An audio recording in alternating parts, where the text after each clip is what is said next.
மின்னல் ரவி. 2 கட்சி ஆண்ட கட்சி சார். அதிமுக திமுக புதிதாக உருவாக்கிறது 2 கட்சி. அதில் இன்னும் வந்து நம்ம புரட்சித்தலைவர் சின்னம்மா அவர்கள் புரட்சித் தலைவர் எம்ஜிஆர் அவர்கள் திருப்பறை வைத்து அனைத்து இந்திய புரட்சித் தலைவர் எம்ஜிஆர் மக்கள் முன்னேற்ற கழகத்தை ஆரம்பித்தார்.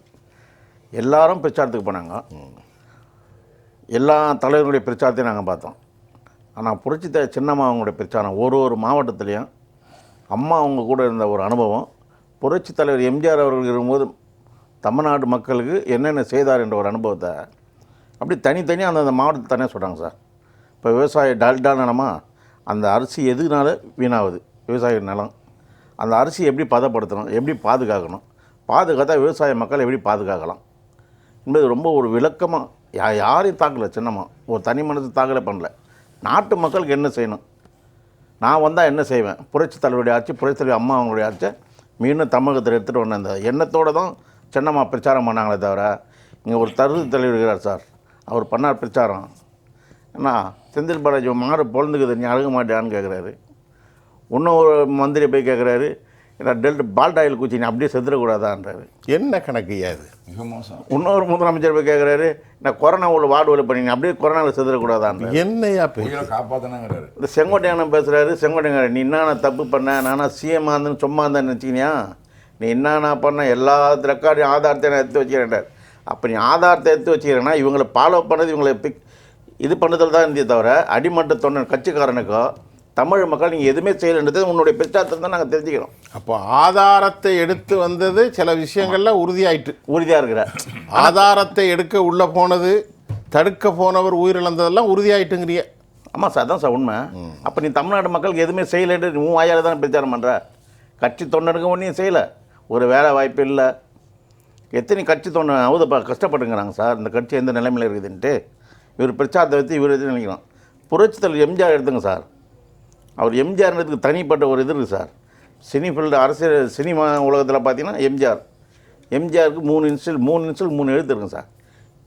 M minimum, G guarantee. சினிமாவில் ரன் ஆர் எம்ஜிஆர் சினிமா உலகத்தை தனியாக பார்த்தார். தமிழ்நாடு அரசியல் வந்தார். மக்களுக்கு, தமிழ்நாடு மக்களுக்கு, ஏழை நடுத்தர மக்களுக்கு அத்தியாவசிய பொருளுடைய விளையாட்டத்தை பண்ணல. அந்த மக்களுக்கு என்னென்ன செய்ய வேண்டும் அதுக்கு தனியாக எம்ஜிஆர். அந்த எம்ஜிஆர் எப்படிங்கன்னா மினிமம் கேரண்டி ரூல், இப்படி தனியாக அந்த எம்ஜிஆர் என்ற ஒரு இதுவை தனித்தனியாக வாழ்ந்து காட்டினார் சார். சினிமா உலகத்தில் சரி, தமிழ்நாடு மக்களும் அரசியலில் சரி வாழ்ந்து காட்டினார்.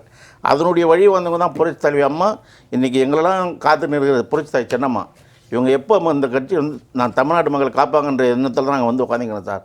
இன்னும் நாங்கள் எங்களுக்கு இறைவங்கிட்ட வேண்டுது, எங்கள் அம்மாவுக்கு வந்து நல்ல நீண்ட ஆயுள், உடல் ஆரோக்கியத்தை எங்கள் கடவுள் கொடுக்கணும். புரட்சி தலைவி சின்னம்மா வந்து எங்களை போல் அடிமட்ட தொண்டன்கள்லாம் என்னமாரி பல லட்சம் பேர் இருக்கிறாங்க சார். அவங்களுடைய எதிர்காலத்தெல்லாம் கண்டிப்பாக அவங்க ஒரு விளக்கத்தை வைப்பாங்கன்ற நம்பிக்கையில் தான் சார். சார் நம்ம அண்ணன் 3 பேரும் சொன்ன போல் இந்த எலெக்ஷனும் ஒரு வித்தியாசமான எலெக்ஷன் சார். இதில் அம்மா பிரச்சாரத்துக்கு போகும்போது நான் விளையாட்டுத்துறையில் அப்பாயின்மெண்ட் ஆனவன். என்னுடைய நண்பர்கள் வந்து தமிழ்நாடு ஃபுல்லாக இருக்காங்க. Football, carrom, chess, kabaddi, hockey எல்லா ஈவெண்ட்லேயும் இருக்காங்க என் பிளேயருங்க. அவங்க ஒவ்வொருத்தரும் ஃபோன் பண்ணும் போதெல்லாம் இப்படியே தான் சொல்கிறாங்க சார், என்னப்பா அம்மா இப்படிலாம் பேசுவாங்கன்னு எதிர்பார்க்கல, உங்கள் அம்மா ரொம்ப நல்லா பிரமாதமாக பிரச்சாரம் பண்ணுறாங்க, ரொம்ப அருமையாக பேசுகிறாங்க. எப்படியும் எலெக்ஷன் முடிஞ்சதும் அம்மா எல்லாருக்கும் நிர்வாகி பதவி போடுவாங்க, எங்களெல்லாம் மறந்துடாதீங்க, நாங்கள் வந்து கலந்துக்கிறோம். ஏன்னா அந்த அம்மாவுடைய பேச்சு எங்களுக்கு ரொம்ப பிடிச்சிருக்குது, உண்மையை பேசுகிறாங்க, என்னென்ன நடக்குது அதை தான் பேசுகிறாங்களே தவிர யாரை பற்றி எந்த விதமான இதுவும் கிடையாது. ஆனால் அம்மா பதவி போடும்போது கண்டிப்பாக எங்களெல்லாம் மறந்துடாத, நாங்கள் வரோம், தமிழ்நாடுக்கு வரோம், சின்னம்மாவை பார்க்குறோம், எங்களாம் இது பண்ணுங்கன்னு எல்லார்கிட்டேருந்து எனக்கு போன் சார். எனக்கு ரொம்ப சந்தோஷமாக இருக்குது. சின்னம்மா மேலே இந்த அளவுக்கு நம்பிக்கை வச்சுருக்கிறாங்கன்னா இப்போ சின்னம்மாவுடைய பிரச்சாரம் எப்படி இருக்கும் பாருங்கள். இன்றைக்கி தமிழ்நாடு லெவலில் இன்றைக்கி பேச ஆரம்பிச்சிட்டாங்க சார்.